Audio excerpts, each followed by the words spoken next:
Solo las esmeraldas llenan los ojos sin saciarlos. Ningún color resulta más grato a la vista.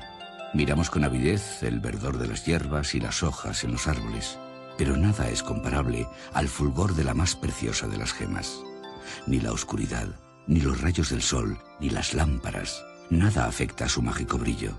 El placer que produce la visión de las esmeraldas no tiene comparación posible, y la sola contemplación de la suavidad de este verde amortigua incluso la fatiga. Las palabras de Plinio el Viejo traen hasta nosotros la enorme fascinación que las esmeraldas ejercieron sobre el mundo antiguo y aún pervive entre nosotros con todo su vigor. Estas piedras son las más resplandecientes y valiosas de una familia muy peculiar y diversa. La familia de los berilos engloba muchas variedades diferentes y algunas de ellas tienen nombre propio. Así conocemos la variedad de bello color verde como esmeralda. La variedad color cielo o mar es la aguamarina. Conocemos la variedad rosada conocida como morganita y también una amarillenta originaria de Rusia llamada heliodoro.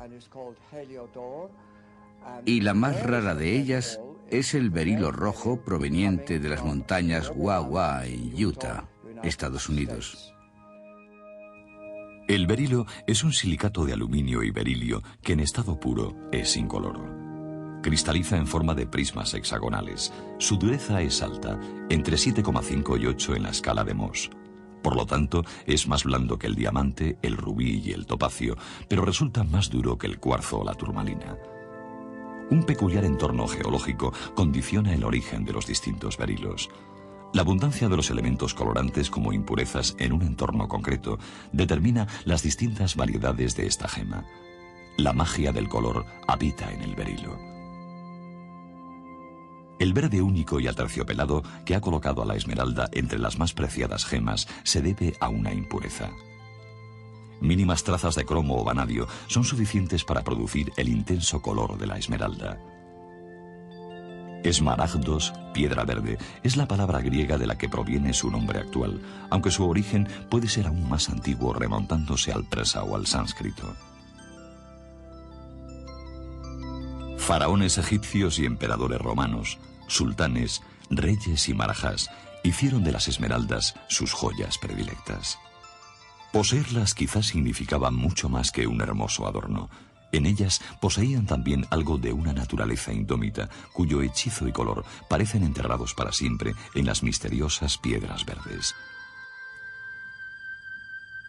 El origen de la gran mayoría de las esmeraldas de la antigüedad procedían del reino de los faraones y de un solo yacimiento, el de Coseir, la más antigua y casi única fuente de esmeraldas del mundo antiguo.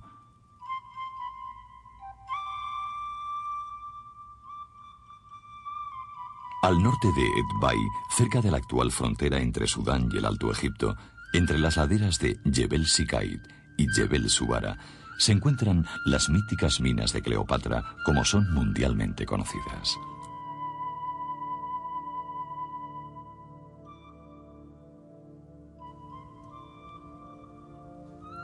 Bajo un inclemente desierto de torturados perfiles, donde solo el sol y la arena pueden existir, se guardaba un inmenso tesoro que miles de obreros se afanaron en desenterrar.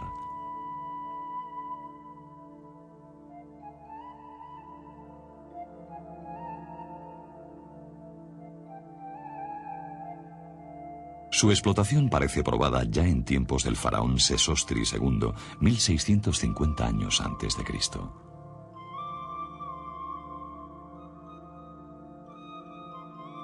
Las gemas se buscaban tanto en explotaciones en la superficie como en el subsuelo en pozos de hasta 240 metros de profundidad. Algunas de las minas de Qusair eran muy amplias, pudiendo trabajar en ellas hasta 400 hombres. Los egipcios mantuvieron abiertas estas minas durante más de 3000 años.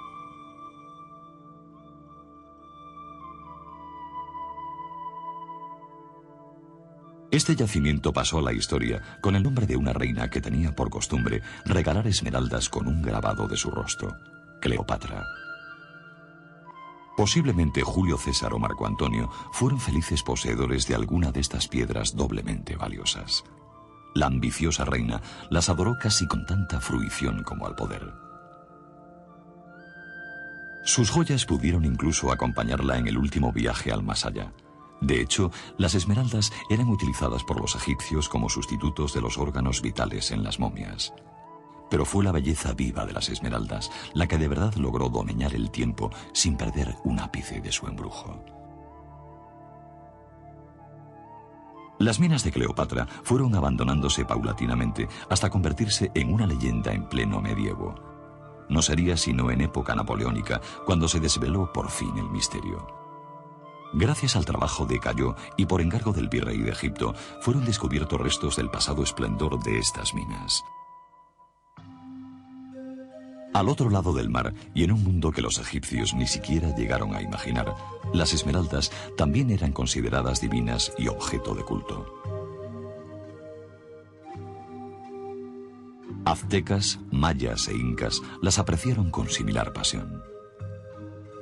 Todas sus esmeraldas procedían de un único lugar, los valles del oriente de la actual Colombia, donde vivían los indios muzos.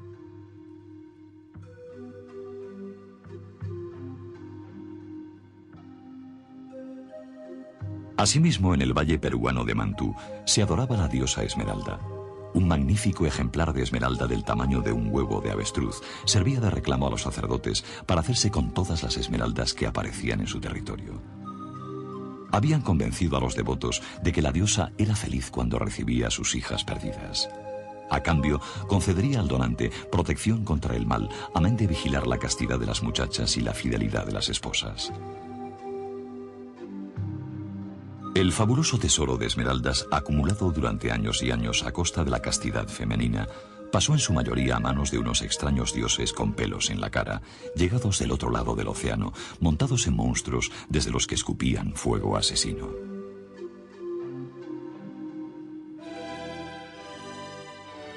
La cruz derribó a los otros dioses, apoyada en las espadas de los conquistadores españoles, ávidos de riquezas. Los fabulosos ejemplares que viajaron hacia la metrópoli en las entinas de los barcos españoles devolvieron el protagonismo a la esmeralda en Europa, perdida desde la caída del Imperio Romano.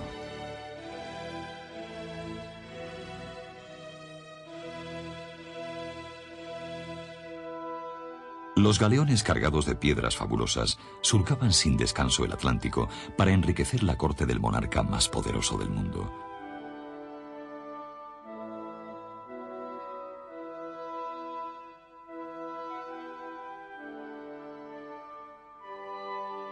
Pero muchos jamás llegaron a puerto, arrastrando consigo sus tesoros. El impresionante tesoro de Nuestra Señora de Atocha, hundido en el Caribe en 1622 y recuperado recientemente, nos da una pequeña idea de lo perdido. Los conquistadores españoles estaban más interesados en el oro, los diamantes y las perlas que en las esmeraldas. Prefirieron vender la mayoría para conseguir esas otras riquezas, sin saber que las gemas que despreciaban llegarían a valer miles de veces más que su ansiado oro. De este modo, los más hermosos ejemplares de esmeraldas americanas llegaron a lugares donde eran valoradas desde antiguo. Pasaron a engrosar los fabulosos tesoros de marajás y sultanes indios, persas y del Imperio Otomano.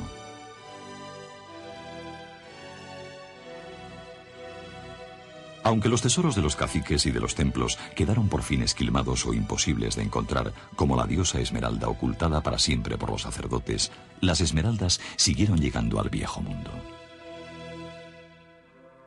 Venían procedentes de las minas que los españoles encontraron en la actual Colombia. Cuando Gonzalo Fernández de Quesada y sus hombres conquistaron estas tierras en 1537, se adueñaban sin saberlo de la tierra de las esmeraldas. Los actuales yacimientos de Muzo, Chivor y Coscuez descubrieron a los conquistadores sus tesoros en forma de las mejores esmeraldas del mundo.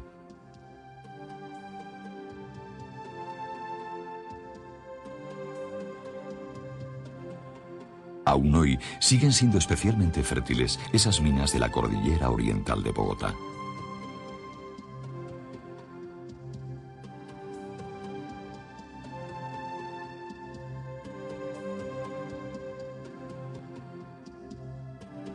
En estas venas blancas que surcan la tierra, continúan encontrándose los más hermosos, grandes y mejores ejemplares de esmeraldas.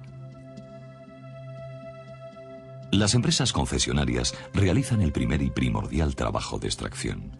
El dueño y sus obreros se reparten el resultado, quedándose el primero con los ejemplares más grandes y dejando los demás para sus empleados. El aislamiento y lo mucho que hay en juego hace de este territorio un lugar infinitamente peligroso. Los bandidos campan por sus respetos y solo la ley del más fuerte rige en esta jungla.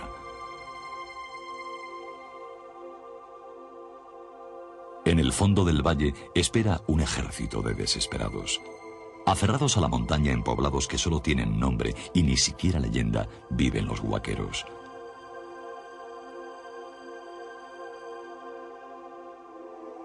De cuando en cuando, una ola de detritus abandonados por las empresas extractoras baja hasta el valle.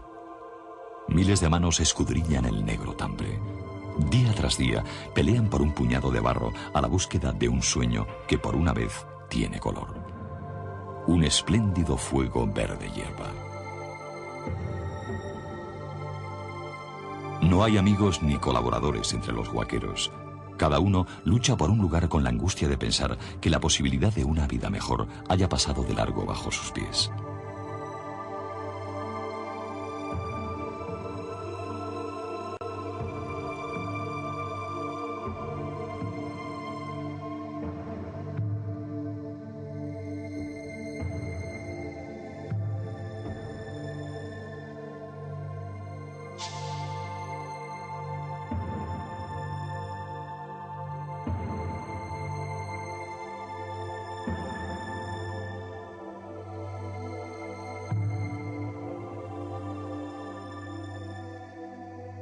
A la salida del valle aguardan los esmeralderos. Enjollados y ostentosos, compran el producto de tan duro trabajo.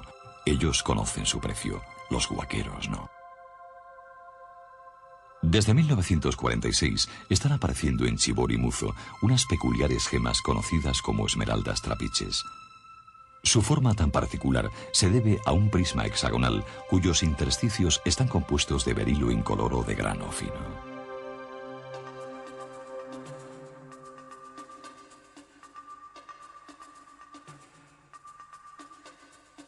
Brasil es más conocido como productor de otras gemas, pero no deja de ser el país que mayor cantidad de esmeraldas produce en la actualidad.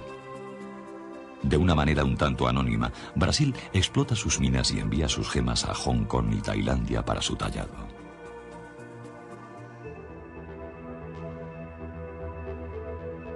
Al contrario que en Colombia, las minas brasileñas como esta de Nova Era suelen explotarse bajo tierra. Se excavan y entiban pozos de reducido tamaño, cuyo acceso es realmente difícil, hasta encontrar la calcita que acoge las gemas.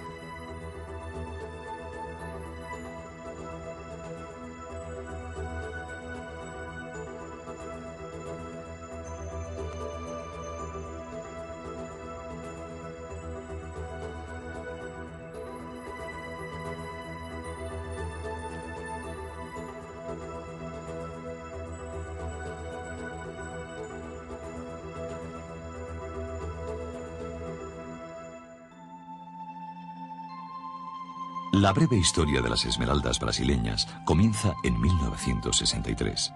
Ese año, el famoso explorador Jules Sauer, junto a un pequeño grupo de garimpeiros, descubrió un yacimiento en el estado de Bahía.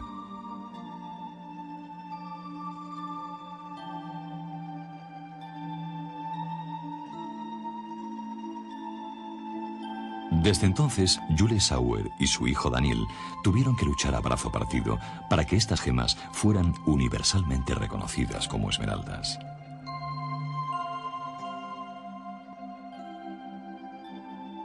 El problema estribaba en que su color le venía de la contaminación de vanadio y no de cromo como las colombianas. Hoy, ambas son mundialmente reconocidas como esmeraldas naturales.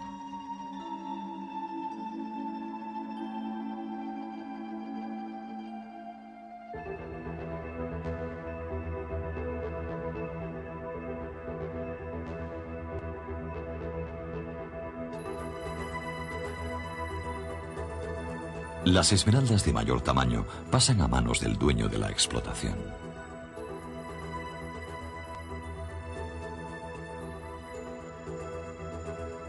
Los empleados de la mina tienen derecho a una segunda criba del material.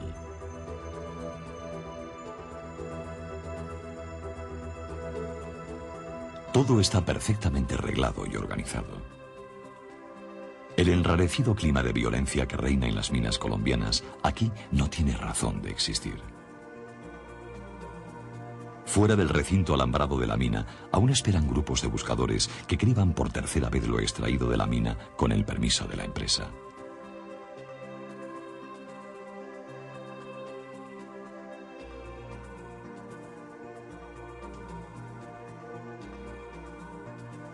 Y aún encuentran esmeraldas suficientes para su sustento.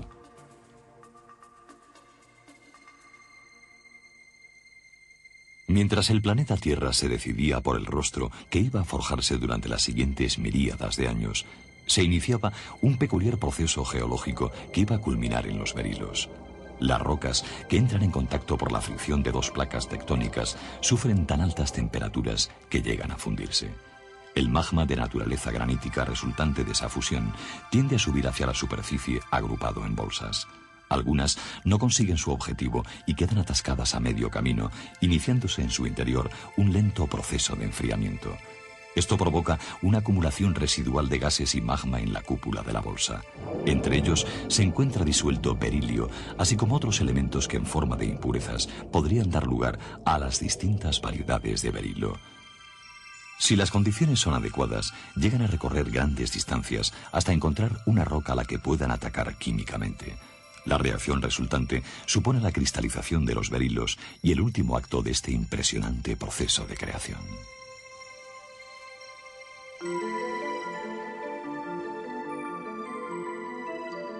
El delicado color azul pálido o azul verdoso de las aguamarinas se debe a estar contaminada por hierro ferroso. Esta sociedad mineral hizo famosa la aguamarina desde antiguo. Le llamaban berilo y recibió engarzado en un cetro de oro a Alejandro Magno cuando llegó al reino de Sof en la India.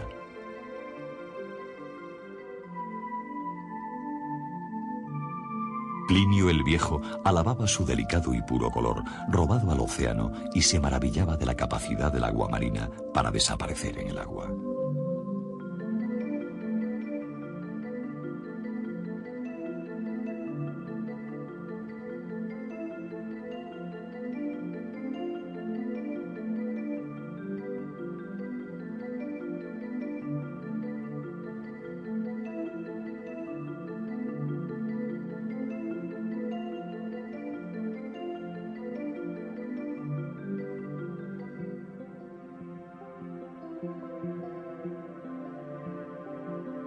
La forma en la que hoy día son extraídas de la tierra las aguamarinas es bastante rudimentaria.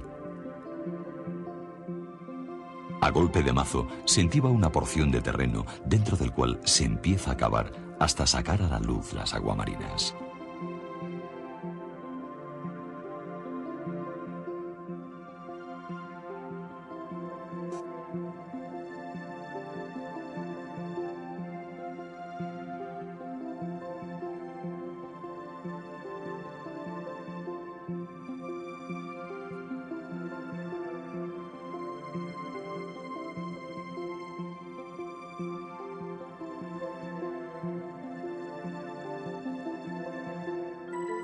A diferencia de las esmeraldas, las aguamarinas suelen aparecer en cristales grandes sin taras. Su forma hexagonal facilita tallados de gran tamaño. Presentan unas estrías paralelas en el borde del prisma que en ocasiones son tan pronunciadas que acaban por darle al agua marina una forma casi cilíndrica.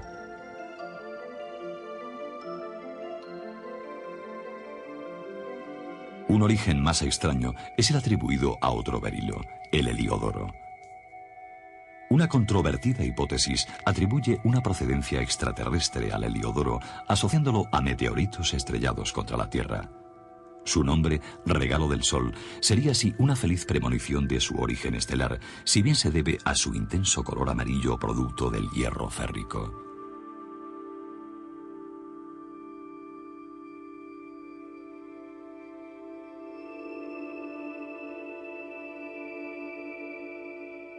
La nutrida familia de los berilos se completa con otros miembros menos conocidos, pero de innegable belleza.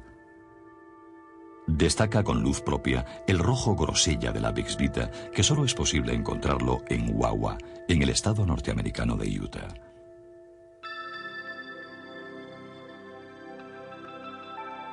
Tanto en su lugar de origen como en los principales centros de tallado, el lapidario prefiere sobre todo aquel tallado de los berilos que en su proceso pierda la mínima cantidad de material. Por regla general, los berilos son tallados en escalera con los ángulos truncados y una forma cuadrada o rectangular característica. De hecho, esta forma es conocida como talla esmeralda. Con ella se prima el color sobre la reflexión de la luz, al tiempo que permite ver el interior.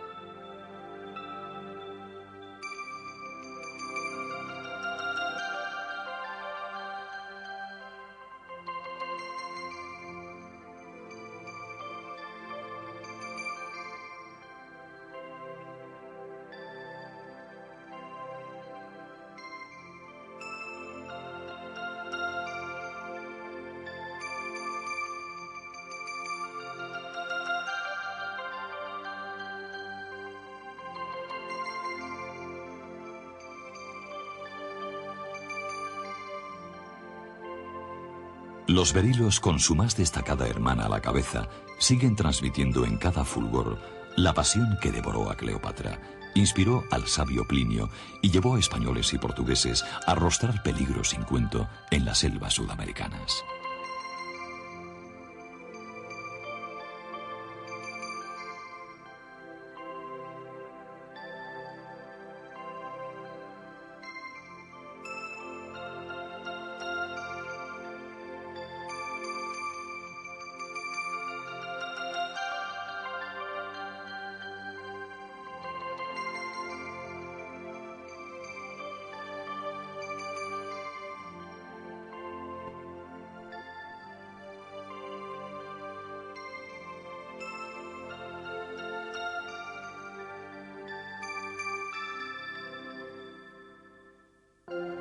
Desde el siglo XIX se venía experimentando con diversos métodos para crear esmeraldas en el laboratorio con ningún éxito. Fue el profesor Carroll F. Chatham quien por primera vez cultivó una esmeralda de 1 quilate de peso. Este método ultra secreto en sus aspectos fundamentales consiste en 45 fases distintas. El proceso completo precisa 10 meses, tiempo necesario para la maduración de las esmeraldas. Solo a los ojos del microscopio es posible averiguar el origen real de unas u otras gemas. Intriga, romance, aventura, tragedia y sofisticación. Todo cabe en la más hermosa de las piedras verdes. Quizás la magia de la esmeralda se derive de su color de vida o de su antiquísima relación con nosotros. En cualquier caso, el poder seductor de la esmeralda permanece invicto por los siglos de los siglos. Porque nada es comparable al fulgor de la más preciosa de las gemas.